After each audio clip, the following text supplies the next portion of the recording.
별빛이 내려오는 다락방에서 편안하고 포근한 잠으로 초대하는 이야기가 시작됩니다. 오늘도 행복한 꿈 꾸세요. 금도끼 은도끼. 옛날 아주 깊은 산속 마을에 마음씨 곱고 부지런한 나무꾼이 살았어요. 그는 매일 이른 새벽, 새들이 노래하는 소리를 들으며 산으로 올라갔어요. 땀을 뻘뻘 흘리며 나무를 베고 그 나무를 팔아 아픈 어머니를 모시며 살았지요. 나무꾼의 손에는 언제나 오래된 쇠도끼가 들려 있었어요. 손잡이는 닳고 날은 무뎌졌지만 나무꾼에게는 세상 그 무엇보다 소중했어요. 그는 매일 그 도끼를 닦으며 다짐했지요. 오늘도 정직하게 일해야지. 어머니께 따뜻한 밥을 지어드려야 해. 어느 날 나무꾼은 평소보다 깊은 산속으로 들어갔어요. 맑은 바람이 솔솔 불고 나무 사이로 햇살이 반짝였어요. 그는 힘껏 도끼를 휘둘러 나무를 베기 시작했어요. 짤깍, 짤깍 나무와 도끼가 맞부딪히는 소리가 산속에 울려 퍼졌지요. 그런데 갑자기 손에서 도끼가 미끄러졌어요. 도끼는 번쩍이며 바로 앞에 깊은 연못 속으로 빠져버렸어요. 아이고, 내 도끼가. 나무꾼은 깜짝 놀라 물가로 달려갔어요. 하지만 연못은 너무 깊고 검어서 아무것도 보이지 않았어요. 손을 넣어도 닿지 않고 막대기를 넣어도 헛돌기만 했지요. 나무꾼은 그 자리에서 주저앉아 울었어요. 이제 어머니를 어떻게 모시지? 내 유일한 도끼인데. 그는 물가를 바라보며 하염없이 눈물을 흘렸어요. 그때였어요. 연못 가운데에서 반짝이는 빛이 일더니 물결이 천천히 갈라졌어요. 그리고 흰 수염을 길게 늘어뜨린 산신령이 나타났어요. 나무꾼아, 무슨 일로 그리 슬퍼하느냐? 나무꾼은 깜짝 놀라 엎드렸어요. 산신령님, 죄송합니다. 제 도끼를 연못에 빠뜨렸어요. 그 도끼가 없으면 저는 일도 못하고 어머니도 돌볼 수 없어요. 산신령은 고개를 끄덕이더니 연못 속으로 쑥 들어갔어요. 잠시 후 반짝이는 금도끼를 들고 나왔어요. 이 금도끼가 내 도끼냐? 나무꾼은 고개를 저었어요. 아닙니다. 제 도끼는 쇠로 된 낡은 도끼예요. 산신령은 다시 물속으로 들어가더니 이번에는 은도끼를 들고 나왔어요. 이 은도끼가 내 도끼냐? 나무꾼은 또 고개를 저었어요. 아닙니다.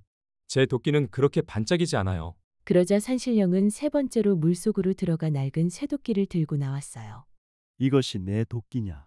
나무꾼의 눈이 반짝였어요. 네, 바로 제 도끼예요. 산신령은 흐뭇하게 웃었어요. 거짓말하지 않는 내 마음이 참 기특하구나.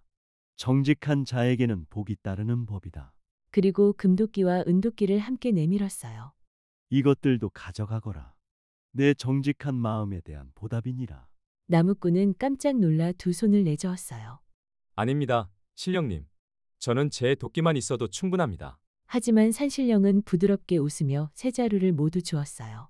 진심으로 욕심이 없는 자에게는 더 큰 복이 오는 법이다. 나무꾼은 고개 숙여 감사 인사를 드렸어요. 잊지 않겠습니다, 산신령님. 그날 이후 나무꾼은 금도끼와 은도끼를 함부로 쓰지 않았어요.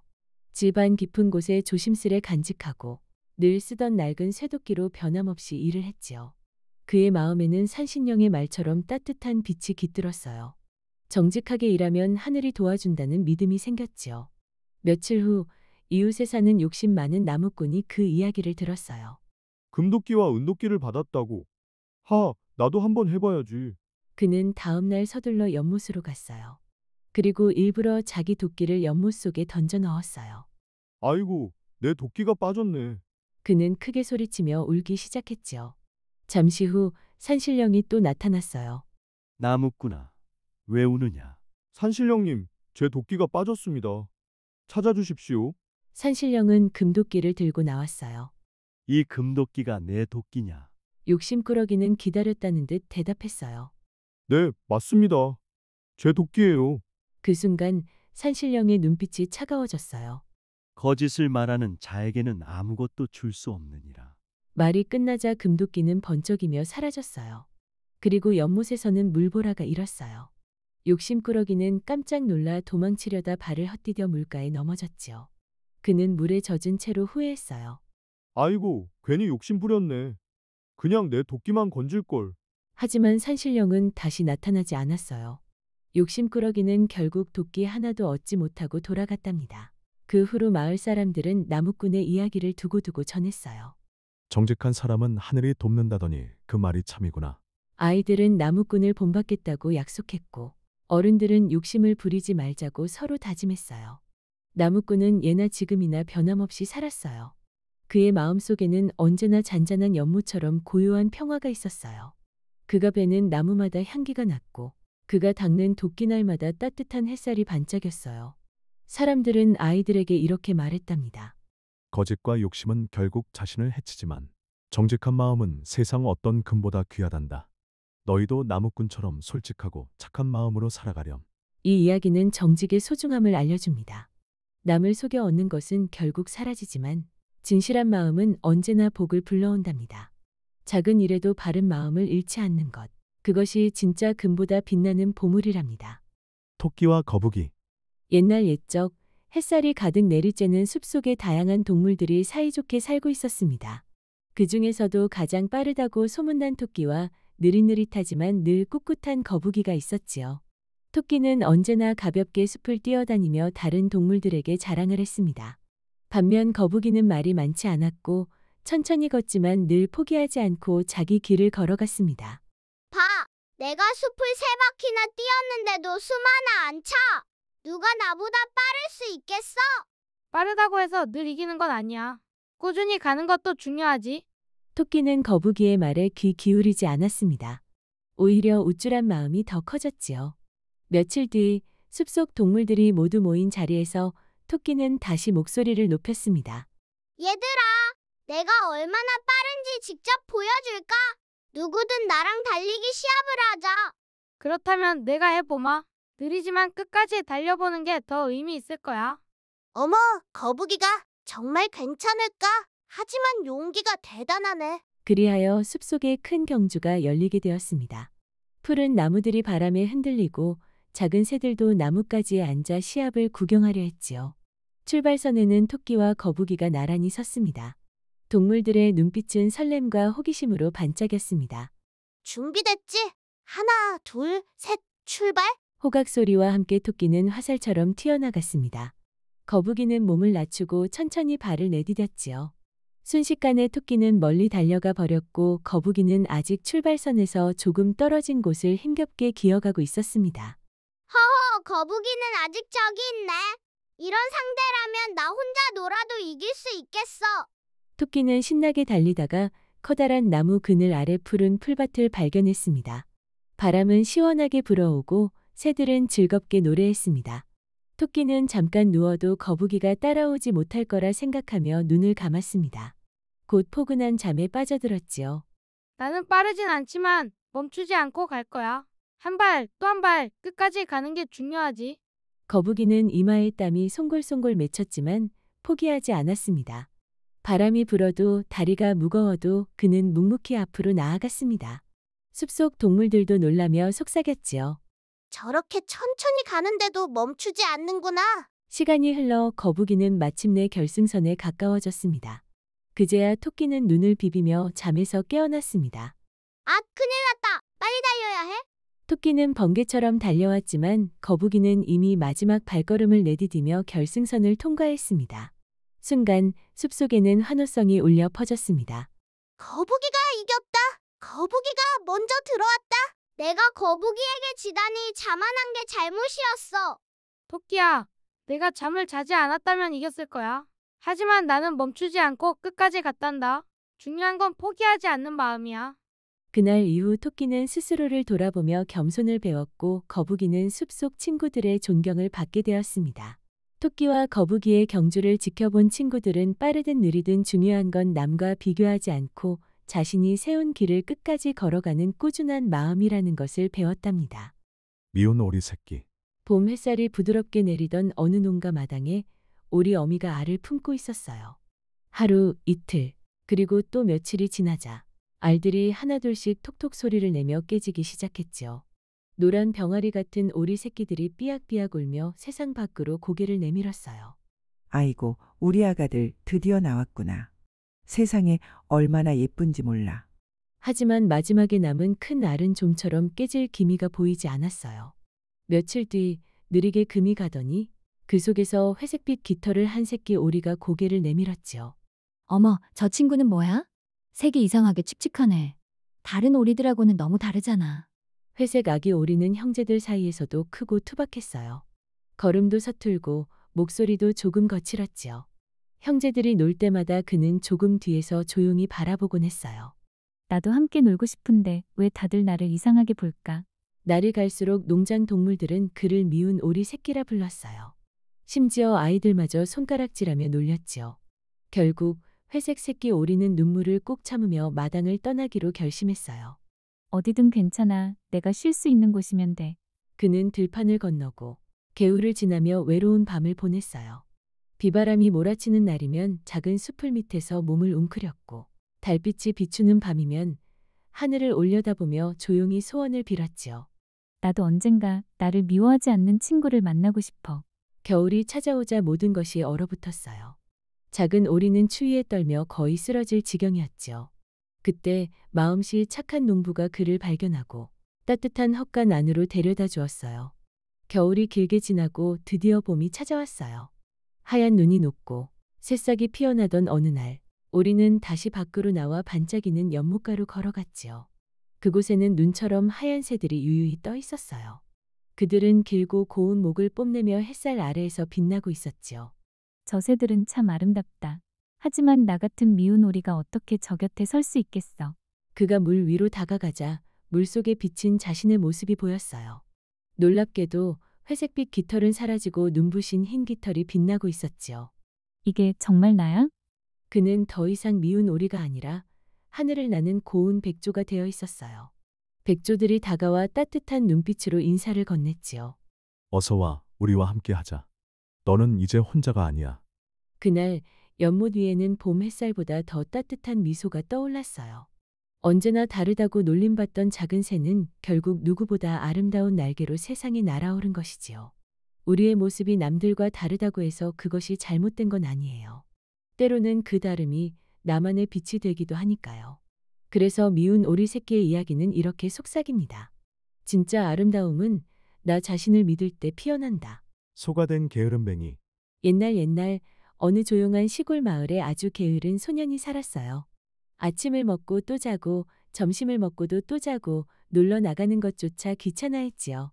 어느 날 소년은 마을 어귀 큰 나무 그늘에서 누워있는 누런 소를 보며 속으로 말했어요. 저 소처럼 하루 종일 잠만 잘 수 있다면 얼마나 좋을까? 그러던 어느 날 소에게 풀을 먹이다가 언덕 옆 오두막을 발견했어요. 그 안에서는 할아버지가 나무로 소머리 탈을 만들고 있었지요.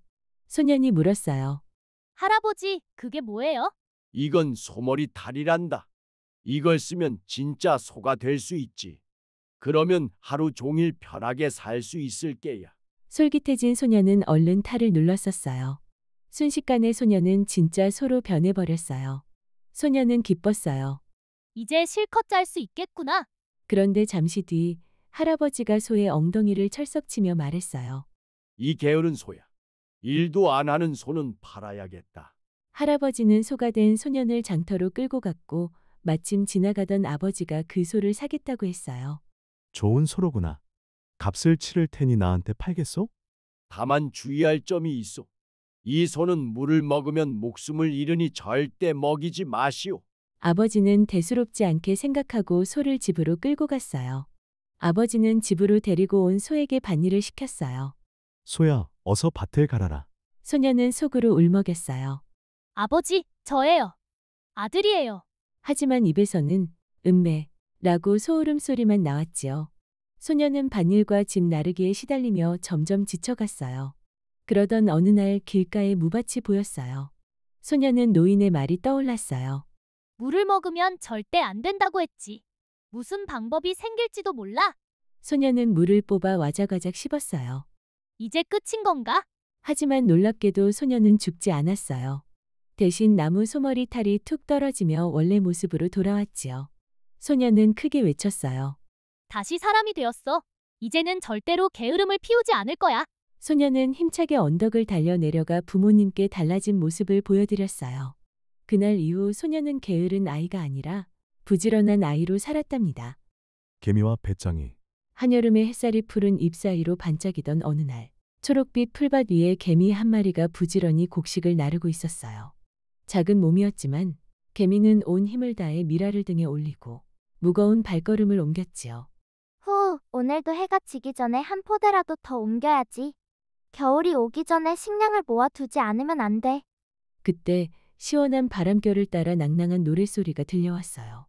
잔디 위에는 초록빛 줄기를 기타처럼 퉁기며 노래하는 배짱이가 있었지요. 라라라, 여름은 노래하기 좋은 계절. 바람도 하늘도 모두 나와 친구야. 배짱이는 땀을 흘리는 개미를 보더니 웃으며 말을 걸었어요. 개미야, 그렇게 열심히 일만 하면 재미없지 않니? 잠깐 쉬면서 내 노래 한 곡 들어봐. 세상에 이렇게 좋은 날씨는 자주 오는 게 아니야.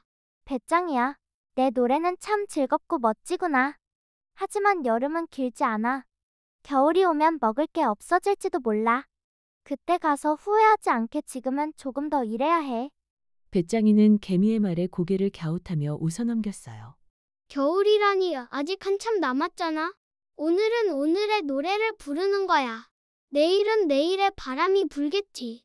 그렇게 여름은 점점 깊어가고 햇살은 뜨겁게 들판을 물들였어요.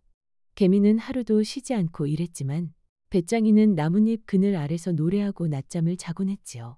시간은 흘러 어느새 바람 속에 차가운 냄새가 섞이기 시작했습니다. 낙엽이 바스락거리며 떨어지고 첫눈이 내리는 계절이 찾아왔지요. 눈보라가 세차게 휘몰아치는 밤, 배짱이는 떨리는 다리를 끌며 들판을 헤매고 있었어요. 굶주림의 배는 꼬르륵 울고 손끝은 얼음처럼 차가웠습니다. 이렇게 추운 줄 몰랐어. 노래보다 따뜻한 밥 한 숟가락이 그립다니. 배짱이는 불빛이 새어나오는 작은 개미집을 발견하고 문을 두드렸어요. 개미야, 나야, 배짱이야. 혹시 나에게 조금의 곡식이라도 나눠줄 수 있을까? 며칠째 아무것도 먹지 못했어. 개미는 문을 열고 배짱이를 바라봤어요. 그의 몸은 바람에 시달려 잔뜩 말라 있었지만 눈빛에는 후회의 빛이 가득했지요. 어서 들어와, 배짱이야. 따뜻한 불 앞에 앉아. 오늘은 내가 노래를 부르지 않아도 괜찮아. 이제 내 곁에서 조금 쉬어가도 돼. 배짱이는 눈물이 핑 돌며 작게 고개를 끄덕였어요. 개미가 내어준 따뜻한 수프를 한 입 떠먹으며 겨울 내내 그 마음을 잊지 않았지요. 봄이 다시 찾아왔을 때 개미가 밭을 갈고 있을 무렵 들려왔어요. 맑고 부드러운 노랫소리. 이번엔 배짱이도 등에 곡식 자루를 짊어진 채로 노래하고 있었지요. 라라라, 일하면서 부르는 노래도 참 따뜻하네. 개미야, 이번 여름엔 내가 함께 일할게. 그리고 저녁마다 우리 함께 노래하자. 개미는 미소를 지었어요. 노래와 성실함이 함께할 때 세상은 더욱 따뜻해진다는 걸 알았으니까요. 그날 이후로 개미와 배짱이는 서로를 도우며 일하고 또 함께 노래했답니다. 노래만으로는 겨울을 날 수 없고 노력만으로는 마음이 자랄 수 없다는 걸 둘 다 알게 되었지요. 그래서 그들의 노래는 언제나 이렇게 끝났습니다. 노래하며 일하고 일하면서 행복하자. 전래동화 견우와 직녀. 아득히 먼 옛날 푸른 하늘 위 옥황상제의 궁궐은 별빛보다도 찬란히 빛나고 있었습니다. 그 궁궐 한쪽에는 옥황상제의 딸 직녀가 살고 있었지요. 직녀는 매일 새벽 동틀 무렵부터 배틀 앞에 앉아 고운 천을 짜냈습니다. 그녀가 짠 비단은 하늘의 구름이 되었고 빛깔 고운 옷감은 신들의 의복이 되었어요. 직녀의 손길이 닿을 때마다 하늘은 한층 더 아름다워졌습니다. 오늘도 푸른빛과 붉은빛이 잘 어우러졌어. 아버지께서 이 옷감을 입으시면 더욱 위엄이 서시겠지.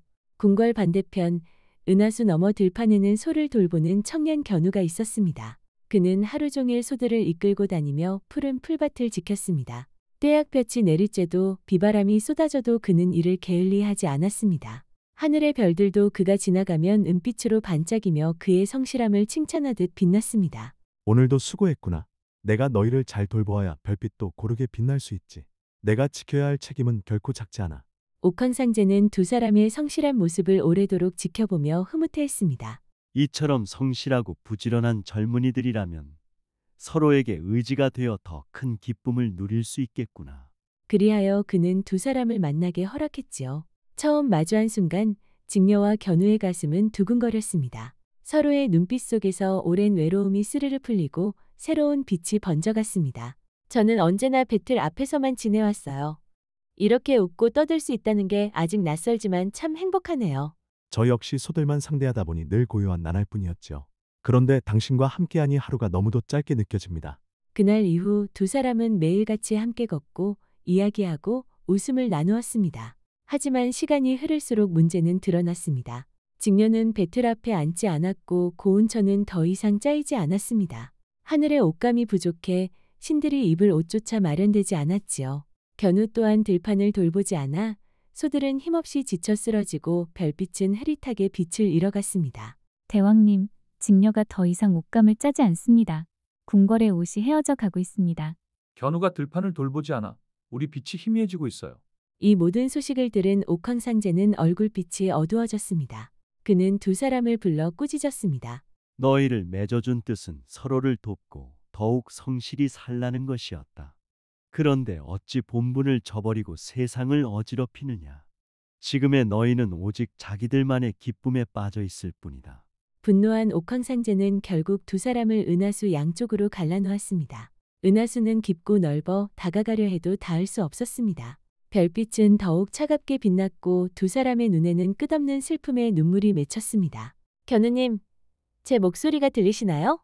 손끝조차 닿지 않다니 이토록 먼 거리가 야속하기만 해요. 직녀님, 내 마음은 여전히 그대 곁에 있습니다. 아무리 떨어져 있어도 나는 그대를 잊지 않을 거예요. 두 사람의 눈물이 은하수에 흘러들어 별빛조차 슬픔으로 흔들렸습니다. 이 모습을 지켜본 까마귀와 까치들은 가슴이 아팠습니다. 그들은 모여서 서로에게 말했지요. 저 둘이 이렇게 영영 헤어져야 하는 거야? 우리가 다리를 놓아주자.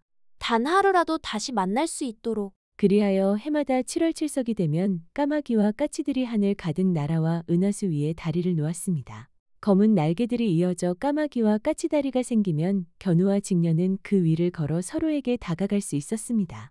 짧디 짧은 하루, 하지만 두 사람에게는 세상 무엇보다도 귀한 시간이었지요. 견우님, 이렇게 다시 만날 수 있다니 꿈만 같아요. 이 하루를 가슴 깊이 새길게요. 비록 내일이면 다시 멀리 떨어지겠지만 나는 그대와 함께한 이 순간으로 1년을 살아갈 수 있습니다. 견우와 직녀는 은하수 양쪽에서 긴 기다림을 견디며 해마다 단 하루를 간절히 맞이했습니다. 사랑은 즐거움만이 아니라 서로를 지켜주고 성실히 살아가게 하는 힘입니다. 때로는 멀리 떨어져 있어도 마음이 진실하다면 다시 이어질 수 있음을 별빛은 우리에게 가르쳐주고 있지요. 벌거벗은 임금님. 옛날 어느 나라의 멋을 아주 좋아하는 임금님이 살았어요. 임금님은 하루에도 옷을 몇 번씩 갈아입으며 백성들 앞에 서는 걸 가장 좋아했지요. 나라의 일보다 거울 앞에서 옷매무새를 다듬는 시간이 훨씬 더 많았답니다. 오늘은 자주빛 비단 옷이 어울리려나? 아니면 금실로 수놓은 망토가 더 근사할까? 신하들은 임금님의 허영을 말리지 못했어요. 누구든 그 앞에선 진실을 말할 용기를 내기 어려웠거든요.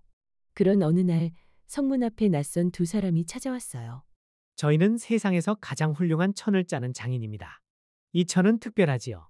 어리석거나 제의를 모르는 사람에게는 보이지 않습니다. 임금님의 눈이 번쩍였어요. 세상에 그런 옷이라니. 그걸 입으면 누가 현명한지, 누가 멍청한지 단번에 알 수 있겠다 싶었지요. 어서 그 천으로 내 옷을 만들어라. 나라 곳간을 열어 금과 은을 마음껏 쓰도록 허락하마. 두 사기꾼은 금실과 비단을 받자마자 빈 배틀 앞에서 손을 부지런히 움직이는 척했어요. 하지만 그들이 짜는 건 공기뿐이었지요. 며칠 뒤 궁전의 대신이 공사를 살펴보러 왔습니다. 어쩐 일이지? 아무것도 안 보이는데. 혹시 내가 어리석은 건가? 아니, 그럴 리 없지. 임금님께선 날 현명하다고 하셨는데. 아, 참으로 훌륭한 천이로군요. 반짝이는 금빛에 그 문양의 섬세함이 놀랍습니다. 그 말은 다른 신하들에게도 번졌습니다. 모두가 보인다고 했어요. 보이지 않지만 다들 어리석다고 생각될까봐 입을 다물었지요. 드디어 옷이 완성된 날, 임금님은 사기꾼 앞에서 옷을 받아 입었습니다. 물론 아무것도 입지 않았지만 임금님은 얼굴을 붉히며 감탄했어요. 참으로 가볍고 시원하구나. 이런 천이라면 여름에 딱이겠구나. 임금님의 새 옷을 자랑하기 위한 행렬이 시작됐습니다. 거리는 축제처럼 붐볐고 사람들은 속삭였어요. 보여? 난 분명히 아무것도 안 보이는데 그래도 박수를 쳐야겠지?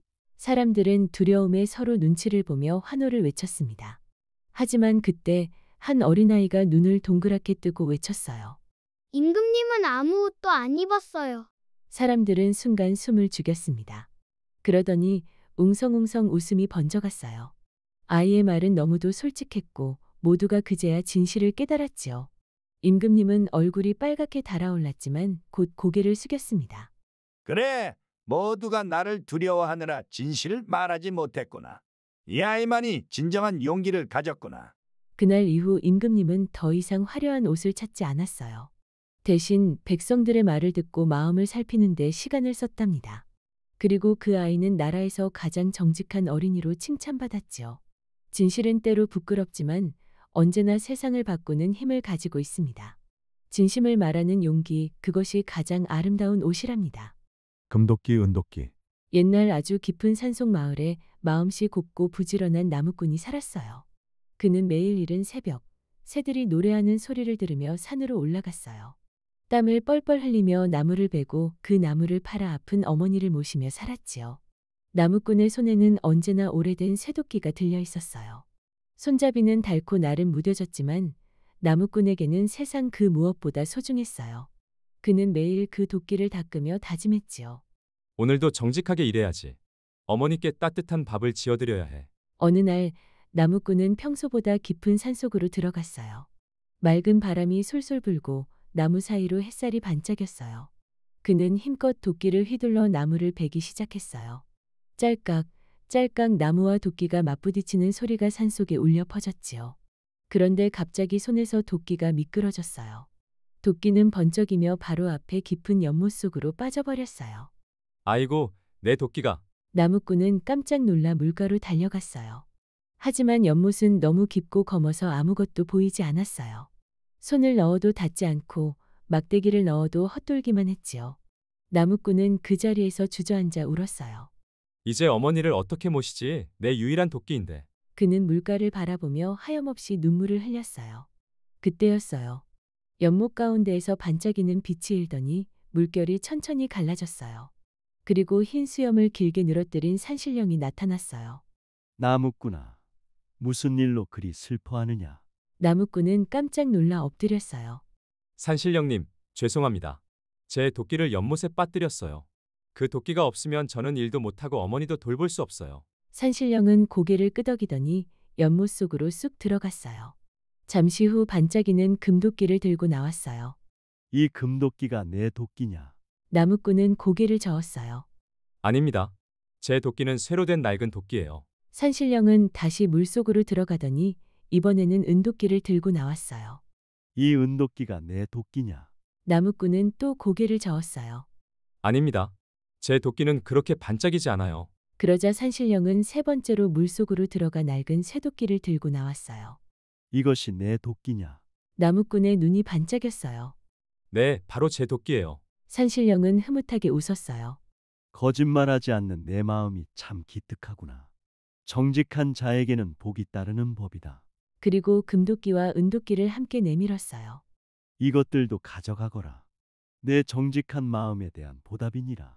나무꾼은 깜짝 놀라 두 손을 내저었어요. 아닙니다, 신령님. 저는 제 도끼만 있어도 충분합니다. 하지만 산신령은 부드럽게 웃으며 세 자루를 모두 주었어요. 진심으로 욕심이 없는 자에게는 더 큰 복이 오는 법이다. 나무꾼은 고개 숙여 감사 인사를 드렸어요. 잊지 않겠습니다, 산신령님. 그날 이후 나무꾼은 금도끼와 은도끼를 함부로 쓰지 않았어요. 집안 깊은 곳에 조심스레 간직하고 늘 쓰던 낡은 쇠도끼로 변함없이 일을 했지요. 그의 마음에는 산신령의 말처럼 따뜻한 빛이 깃들었어요. 정직하게 일하면 하늘이 도와준다는 믿음이 생겼지요. 며칠 후 이웃에 사는 욕심 많은 나무꾼이 그 이야기를 들었어요. 금도끼와 은도끼를 받았다고. 나도 한번 해봐야지. 그는 다음 날 서둘러 연못으로 갔어요. 그리고 일부러 자기 도끼를 연못 속에 던져 넣었어요. 아이고, 내 도끼가 빠졌네. 그는 크게 소리치며 울기 시작했지요. 잠시 후 산신령이 또 나타났어요. 나무꾼아, 왜 우느냐? 산신령님, 제 도끼가 빠졌습니다. 찾아주십시오. 산신령은 금도끼를 들고 나왔어요. 이 금도끼가 내 도끼냐? 욕심꾸러기는 기다렸다는 듯 대답했어요. 네, 맞습니다. 제 도끼예요. 그 순간 산신령의 눈빛이 차가워졌어요. 거짓을 말하는 자에게는 아무것도 줄 수 없느니라. 말이 끝나자 금도끼는 번쩍이며 사라졌어요. 그리고 연못에서는 물보라가 일었어요. 욕심꾸러기는 깜짝 놀라 도망치려다 발을 헛디뎌 물가에 넘어졌지요. 그는 물에 젖은 채로 후회했어요. 아이고, 괜히 욕심 부렸네. 그냥 내 도끼만 건질걸. 하지만 산신령은 다시 나타나지 않았어요. 욕심꾸러기는 결국 도끼 하나도 얻지 못하고 돌아갔답니다. 그 후로 마을 사람들은 나무꾼의 이야기를 두고두고 전했어요. 정직한 사람은 하늘이 돕는다더니 그 말이 참이구나. 아이들은 나무꾼을 본받겠다고 약속했고 어른들은 욕심을 부리지 말자고 서로 다짐했어요. 나무꾼은 예나 지금이나 변함없이 살았어요. 그의 마음속에는 언제나 잔잔한 연못처럼 고요한 평화가 있었어요. 그가 베는 나무마다 향기가 났고 그가 닦는 도끼날마다 따뜻한 햇살이 반짝였어요. 사람들은 아이들에게 이렇게 말했답니다. 거짓과 욕심은 결국 자신을 해치지만 정직한 마음은 세상 어떤 금보다 귀하단다. 너희도 나무꾼처럼 솔직하고 착한 마음으로 살아가렴. 이 이야기는 정직의 소중함을 알려줍니다. 남을 속여 얻는 것은 결국 사라지지만 진실한 마음은 언제나 복을 불러온답니다. 작은 일에도 바른 마음을 잃지 않는 것. 그것이 진짜 금보다 빛나는 보물이랍니다. 토끼와 거북이. 옛날 옛적 햇살이 가득 내리쬐는 숲속에 다양한 동물들이 사이좋게 살고 있었습니다. 그 중에서도 가장 빠르다고 소문난 토끼와 느릿느릿하지만 늘 꿋꿋한 거북이가 있었지요.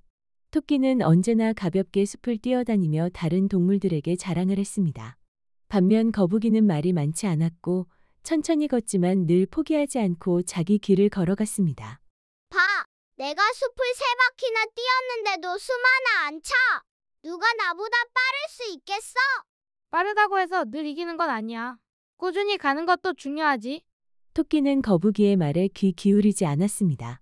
오히려 우쭐한 마음이 더 커졌지요. 며칠 뒤 숲속 동물들이 모두 모인 자리에서 토끼는 다시 목소리를 높였습니다. 얘들아! 내가 얼마나 빠른지 직접 보여줄까? 누구든 나랑 달리기 시합을 하자. 그렇다면 내가 해보마. 느리지만 끝까지 달려보는 게 더 의미 있을 거야. 어머, 거북이가 정말 괜찮을까? 하지만 용기가 대단하네. 그리하여 숲속에 큰 경주가 열리게 되었습니다. 푸른 나무들이 바람에 흔들리고 작은 새들도 나뭇가지에 앉아 시합을 구경하려 했지요. 출발선에는 토끼와 거북이가 나란히 섰습니다. 동물들의 눈빛은 설렘과 호기심으로 반짝였습니다. 준비됐지? 하나, 둘, 셋, 출발! 호각 소리와 함께 토끼는 화살처럼 튀어나갔습니다. 거북이는 몸을 낮추고 천천히 발을 내디뎠지요. 순식간에 토끼는 멀리 달려가 버렸고 거북이는 아직 출발선에서 조금 떨어진 곳을 힘겹게 기어가고 있었습니다. 허허, 거북이는 아직 저기 있네. 이런 상대라면 나 혼자 놀아도 이길 수 있겠어. 토끼는 신나게 달리다가 커다란 나무 그늘 아래 푸른 풀밭을 발견했습니다. 바람은 시원하게 불어오고 새들은 즐겁게 노래했습니다. 토끼는 잠깐 누워도 거북이가 따라오지 못할 거라 생각하며 눈을 감았습니다. 곧 포근한 잠에 빠져들었지요. 나는 빠르진 않지만 멈추지 않고 갈 거야. 한 발, 또 한 발, 끝까지 가는 게 중요하지. 거북이는 이마에 땀이 송골송골 맺혔지만 포기하지 않았습니다. 바람이 불어도 다리가 무거워도 그는 묵묵히 앞으로 나아갔습니다. 숲속 동물들도 놀라며 속삭였지요. 저렇게 천천히 가는데도 멈추지 않는구나. 시간이 흘러 거북이는 마침내 결승선에 가까워졌습니다. 그제야 토끼는 눈을 비비며 잠에서 깨어났습니다. 아, 큰일 났다. 빨리 달려야 해. 토끼는 번개처럼 달려왔지만 거북이는 이미 마지막 발걸음을 내디디며 결승선을 통과했습니다. 순간 숲속에는 환호성이 울려 퍼졌습니다. 거북이가 이겼다. 거북이가 먼저 들어왔다. 내가 거북이에게 지다니 자만한 게 잘못이었어. 토끼야, 내가 잠을 자지 않았다면 이겼을 거야. 하지만 나는 멈추지 않고 끝까지 갔단다. 중요한 건 포기하지 않는 마음이야. 그날 이후 토끼는 스스로를 돌아보며 겸손을 배웠고 거북이는 숲속 친구들의 존경을 받게 되었습니다. 토끼와 거북이의 경주를 지켜본 친구들은 빠르든 느리든 중요한 건 남과 비교하지 않고 자신이 세운 길을 끝까지 걸어가는 꾸준한 마음이라는 것을 배웠답니다. 미운 오리 새끼. 봄 햇살이 부드럽게 내리던 어느 농가 마당에 오리 어미가 알을 품고 있었어요. 하루, 이틀, 그리고 또 며칠이 지나자 알들이 하나둘씩 톡톡 소리를 내며 깨지기 시작했지요. 노란 병아리 같은 오리 새끼들이 삐약삐약 울며 세상 밖으로 고개를 내밀었어요. 아이고, 우리 아가들 드디어 나왔구나. 세상에 얼마나 예쁜지 몰라. 하지만 마지막에 남은 큰 알은 좀처럼 깨질 기미가 보이지 않았어요. 며칠 뒤 느리게 금이 가더니 그 속에서 회색빛 깃털을 한 새끼 오리가 고개를 내밀었지요. 어머, 저 친구는 뭐야? 색이 이상하게 칙칙하네. 다른 오리들하고는 너무 다르잖아. 회색 아기 오리는 형제들 사이에서도 크고 투박했어요. 걸음도 서툴고 목소리도 조금 거칠었지요. 형제들이 놀 때마다 그는 조금 뒤에서 조용히 바라보곤 했어요. 나도 함께 놀고 싶은데 왜 다들 나를 이상하게 볼까? 날이 갈수록 농장 동물들은 그를 미운 오리 새끼라 불렀어요. 심지어 아이들마저 손가락질하며 놀렸지요. 결국 회색 새끼 오리는 눈물을 꼭 참으며 마당을 떠나기로 결심했어요. 어디든 괜찮아. 내가 쉴 수 있는 곳이면 돼. 그는 들판을 건너고 개울을 지나며 외로운 밤을 보냈어요. 비바람이 몰아치는 날이면 작은 숲을 밑에서 몸을 웅크렸고 달빛이 비추는 밤이면 하늘을 올려다보며 조용히 소원을 빌었지요. 나도 언젠가 나를 미워하지 않는 친구를 만나고 싶어. 겨울이 찾아오자 모든 것이 얼어붙었어요. 작은 오리는 추위에 떨며 거의 쓰러질 지경이었지요. 그때 마음씨 착한 농부가 그를 발견하고 따뜻한 헛간 안으로 데려다 주었어요. 겨울이 길게 지나고 드디어 봄이 찾아왔어요. 하얀 눈이 녹고 새싹이 피어나던 어느 날, 오리는 다시 밖으로 나와 반짝이는 연못가로 걸어갔지요. 그곳에는 눈처럼 하얀 새들이 유유히 떠 있었어요. 그들은 길고 고운 목을 뽐내며 햇살 아래에서 빛나고 있었지요. 저 새들은 참 아름답다. 하지만 나 같은 미운 오리가 어떻게 저 곁에 설 수 있겠어. 그가 물 위로 다가가자 물속에 비친 자신의 모습이 보였어요. 놀랍게도 회색빛 깃털은 사라지고 눈부신 흰 깃털이 빛나고 있었지요. 이게 정말 나야? 그는 더 이상 미운 오리가 아니라 하늘을 나는 고운 백조가 되어 있었어요. 백조들이 다가와 따뜻한 눈빛으로 인사를 건넸지요. 어서 와, 우리와 함께 하자. 너는 이제 혼자가 아니야. 그날 연못 위에는 봄 햇살보다 더 따뜻한 미소가 떠올랐어요.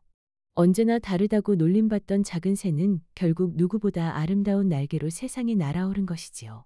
우리의 모습이 남들과 다르다고 해서 그것이 잘못된 건 아니에요. 때로는 그 다름이 나만의 빛이 되기도 하니까요.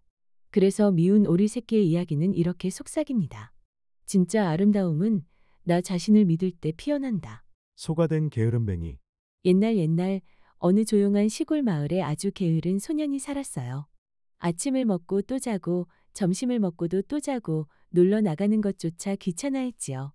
어느 날 소년은 마을 어귀 큰 나무 그늘에서 누워있는 누런 소를 보며 속으로 말했어요. 저 소처럼 하루 종일 잠만 잘 수 있다면 얼마나 좋을까?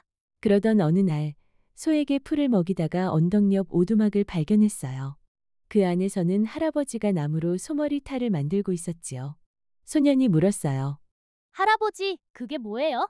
이건 소머리 탈이란다. 이걸 쓰면 진짜 소가 될 수 있지. 그러면 하루 종일 편하게 살 수 있을 게야. 솔깃해진 소년은 얼른 탈을 눌렀었어요. 순식간에 소년은 진짜 소로 변해버렸어요. 소년은 기뻤어요. 이제 실컷 잘 수 있겠구나.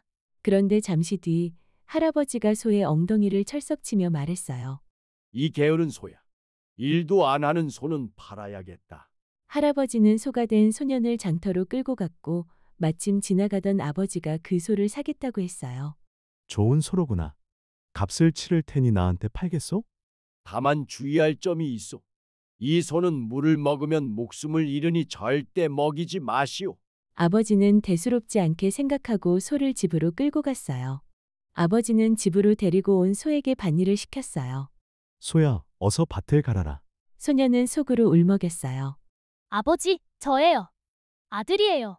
하지만 입에서는 라고 소울음 소리만 나왔지요. 소년은 밭일과 집 나르기에 시달리며 점점 지쳐갔어요. 그러던 어느 날 길가에 무밭이 보였어요. 소년은 노인의 말이 떠올랐어요. 물을 먹으면 절대 안 된다고 했지. 무슨 방법이 생길지도 몰라. 소년은 물을 뽑아 와작와작 씹었어요. 이제 끝인 건가? 하지만 놀랍게도 소년은 죽지 않았어요. 대신 나무 소머리 탈이 툭 떨어지며 원래 모습으로 돌아왔지요. 소년은 크게 외쳤어요. 다시 사람이 되었어. 이제는 절대로 게으름을 피우지 않을 거야. 소녀는 힘차게 언덕을 달려 내려가 부모님께 달라진 모습을 보여드렸어요. 그날 이후 소녀는 게으른 아이가 아니라 부지런한 아이로 살았답니다. 개미와 배짱이 한여름의 햇살이 푸른 잎 사이로 반짝이던 어느 날, 초록빛 풀밭 위에 개미 한 마리가 부지런히 곡식을 나르고 있었어요. 작은 몸이었지만 개미는 온 힘을 다해 미라를 등에 올리고 무거운 발걸음을 옮겼지요. 후, 오늘도 해가 지기 전에 한 포대라도 더 옮겨야지. 겨울이 오기 전에 식량을 모아두지 않으면 안 돼. 그때 시원한 바람결을 따라 낭낭한 노랫소리가 들려왔어요. 잔디 위에는 초록빛 줄기를 기타처럼 퉁기며 노래하는 배짱이가 있었지요. 라라라, 여름은 노래하기 좋은 계절. 바람도 하늘도 모두 나와 친구야. 배짱이는 땀을 흘리는 개미를 보더니 웃으며 말을 걸었어요. 개미야, 그렇게 열심히 일만 하면 재미없지 않니? 잠깐 쉬면서 내 노래 한 곡 들어봐. 세상에 이렇게 좋은 날씨는 자주 오는 게 아니야. 배짱이야, 내 노래는 참 즐겁고 멋지구나. 하지만 여름은 길지 않아. 겨울이 오면 먹을 게 없어질지도 몰라. 그때 가서 후회하지 않게 지금은 조금 더 일해야 해. 배짱이는 개미의 말에 고개를 갸웃하며 웃어넘겼어요. 겨울이라니 아직 한참 남았잖아. 오늘은 오늘의 노래를 부르는 거야. 내일은 내일의 바람이 불겠지. 그렇게 여름은 점점 깊어가고 햇살은 뜨겁게 들판을 물들였어요. 개미는 하루도 쉬지 않고 일했지만 배짱이는 나뭇잎 그늘 아래서 노래하고 낮잠을 자곤 했지요. 시간은 흘러 어느새 바람 속에 차가운 냄새가 섞이기 시작했습니다. 낙엽이 바스락거리며 떨어지고 첫눈이 내리는 계절이 찾아왔지요. 눈보라가 세차게 휘몰아치는 밤, 배짱이는 떨리는 다리를 끌며 들판을 헤매고 있었어요. 굶주림의 배는 꼬르륵 울고 손끝은 얼음처럼 차가웠습니다.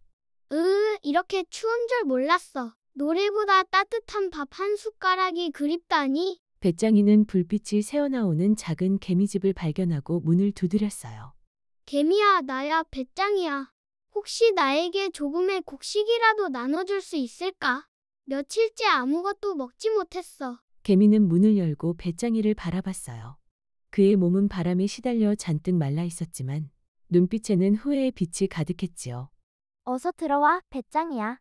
따뜻한 불 앞에 앉아. 오늘은 내가 노래를 부르지 않아도 괜찮아.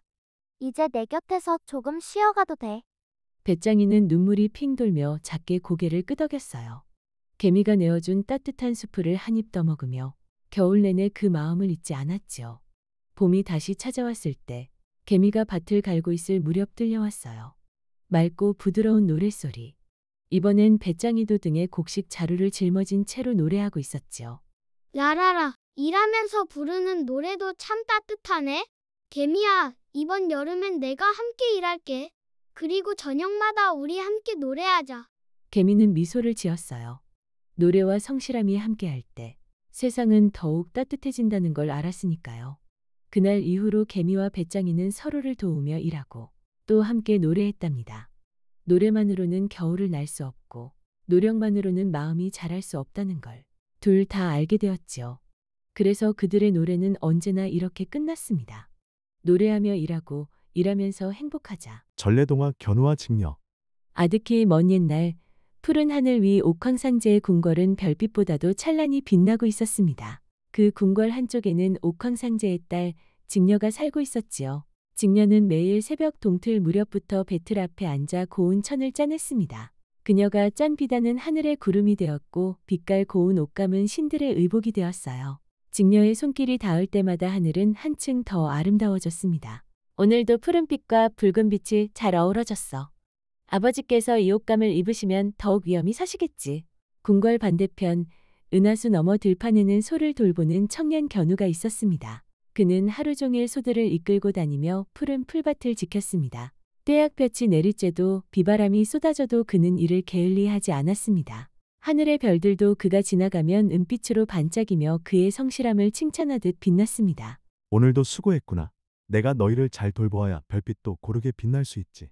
내가 지켜야 할 책임은 결코 작지 않아. 옥황상제는 두 사람의 성실한 모습을 오래도록 지켜보며 흐뭇해했습니다. 이처럼 성실하고 부지런한 젊은이들이라면 서로에게 의지가 되어 더 큰 기쁨을 누릴 수 있겠구나. 그리하여 그는 두 사람을 만나게 허락했지요. 처음 마주한 순간 직녀와 견우의 가슴은 두근거렸습니다. 서로의 눈빛 속에서 오랜 외로움이 스르르 풀리고 새로운 빛이 번져갔습니다. 저는 언제나 배틀 앞에서만 지내왔어요. 이렇게 웃고 떠들 수 있다는 게 아직 낯설지만 참 행복하네요. 저 역시 소들만 상대하다 보니 늘 고요한 나날뿐이었죠. 그런데 당신과 함께하니 하루가 너무도 짧게 느껴집니다. 그날 이후 두 사람은 매일같이 함께 걷고 이야기하고 웃음을 나누었습니다. 하지만 시간이 흐를수록 문제는 드러났습니다. 직녀는 배틀 앞에 앉지 않았고 고운천은 더 이상 짜이지 않았습니다. 하늘의 옷감이 부족해 신들이 입을 옷조차 마련되지 않았지요. 견우 또한 들판을 돌보지 않아 소들은 힘없이 지쳐 쓰러지고 별빛은 흐릿하게 빛을 잃어갔습니다. 대왕님, 직녀가 더 이상 옷감을 짜지 않습니다. 궁궐의 옷이 헤어져 가고 있습니다. 견우가 들판을 돌보지 않아 우리 빛이 희미해지고 있어요. 이 모든 소식을 들은 옥황상제는 얼굴빛이 어두워졌습니다. 그는 두 사람을 불러 꾸짖었습니다. 너희를 맺어준 뜻은 서로를 돕고 더욱 성실히 살라는 것이었다. 그런데 어찌 본분을 저버리고 세상을 어지럽히느냐. 지금의 너희는 오직 자기들만의 기쁨에 빠져 있을 뿐이다. 분노한 옥황상제는 결국 두 사람을 은하수 양쪽으로 갈라놓았습니다. 은하수는 깊고 넓어 다가가려 해도 닿을 수 없었습니다. 별빛은 더욱 차갑게 빛났고 두 사람의 눈에는 끝없는 슬픔의 눈물이 맺혔습니다. 견우님, 제 목소리가 들리시나요? 손끝조차 닿지 않다니 이토록 먼 거리가 야속하기만 해요.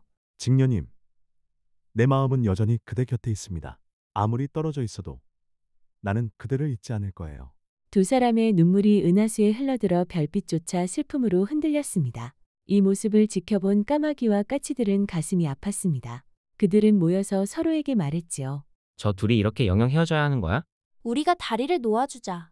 단 하루라도 다시 만날 수 있도록. 그리하여 해마다 7월 7석이 되면 까마귀와 까치들이 하늘 가득 날아와 은하수 위에 다리를 놓았습니다. 검은 날개들이 이어져 까마귀와 까치다리가 생기면 견우와 직녀는 그 위를 걸어 서로에게 다가갈 수 있었습니다. 짧디 짧은 하루, 하지만 두 사람에게는 세상 무엇보다도 귀한 시간이었지요. 견우님, 이렇게 다시 만날 수 있다니 꿈만 같아요. 이 하루를 가슴 깊이 새길게요. 비록 내일이면 다시 멀리 떨어지겠지만 나는 그대와 함께한 이 순간으로 1년을 살아갈 수 있습니다.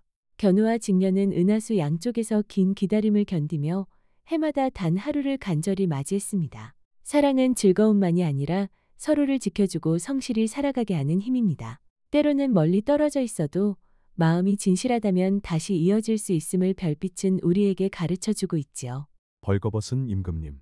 옛날 어느 나라의 멋을 아주 좋아하는 임금님이 살았어요. 임금님은 하루에도 옷을 몇 번씩 갈아입으며 백성들 앞에 서는 걸 가장 좋아했지요. 나라의 일보다 거울 앞에서 옷매무새를 다듬는 시간이 훨씬 더 많았답니다. 오늘은 자주빛 비단 옷이 어울리려나? 아니면 금실로 수놓은 망토가 더 근사할까? 신하들은 임금님의 허영을 말리지 못했어요. 누구든 그 앞에선 진실을 말할 용기를 내기 어려웠거든요. 그런 어느 날 성문 앞에 낯선 두 사람이 찾아왔어요. 저희는 세상에서 가장 훌륭한 천을 짜는 장인입니다. 이 천은 특별하지요. 어리석거나 제의를 모르는 사람에게는 보이지 않습니다. 임금님의 눈이 번쩍였어요. 세상에 그런 옷이라니. 그걸 입으면 누가 현명한지, 누가 멍청한지 단번에 알 수 있겠다 싶었지요. 어서 그 천으로 내 옷을 만들어라. 나라 곳간을 열어 금과 은을 마음껏 쓰도록 허락하마.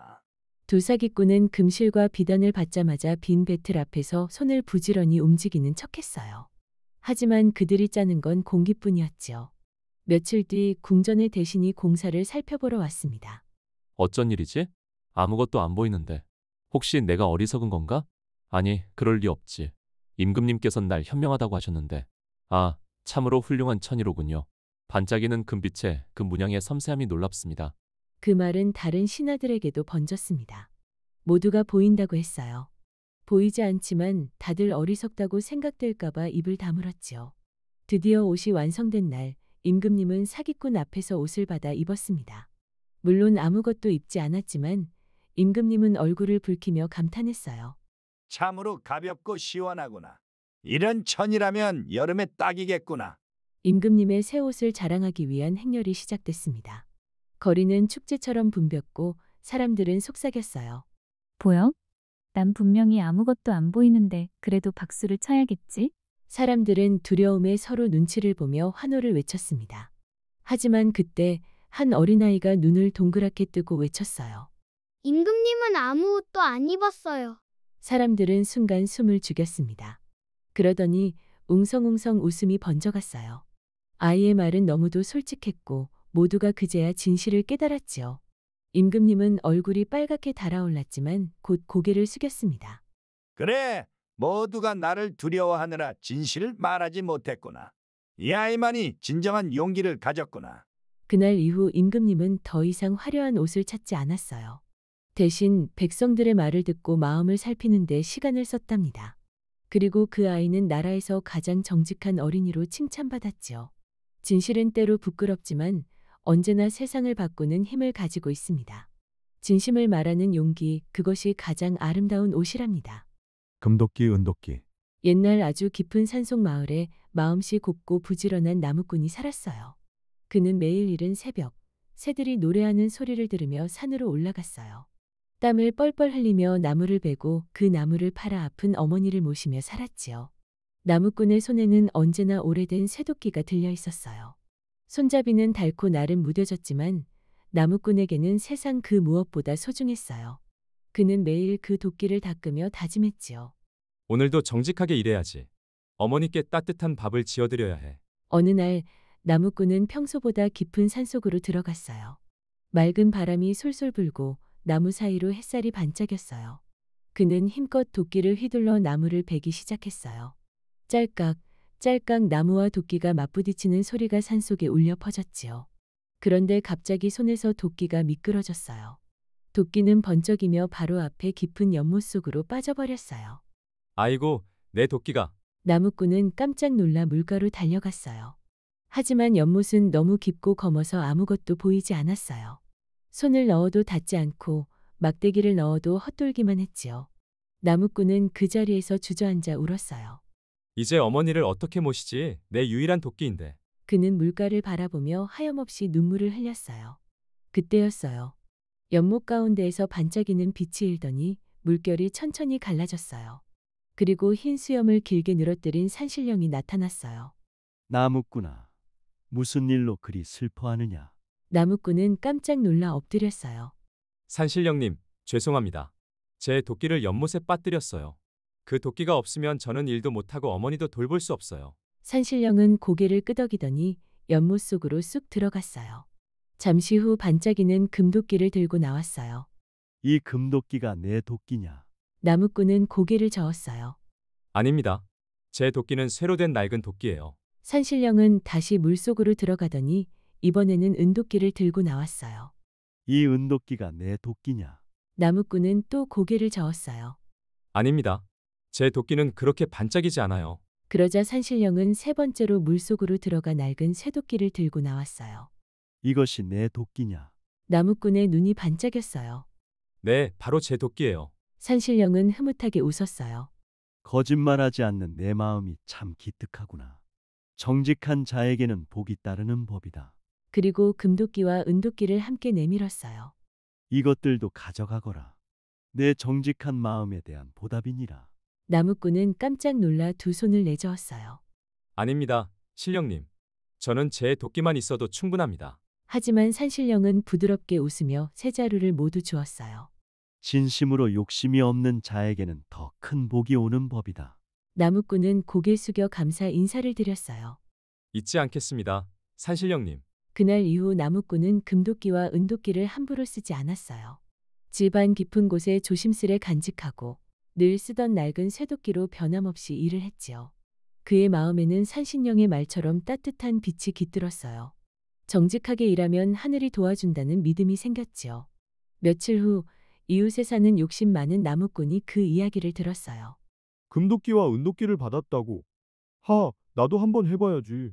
그는 다음 날 서둘러 연못으로 갔어요. 그리고 일부러 자기 도끼를 연못 속에 던져 넣었어요. 아이고, 내 도끼가 빠졌네.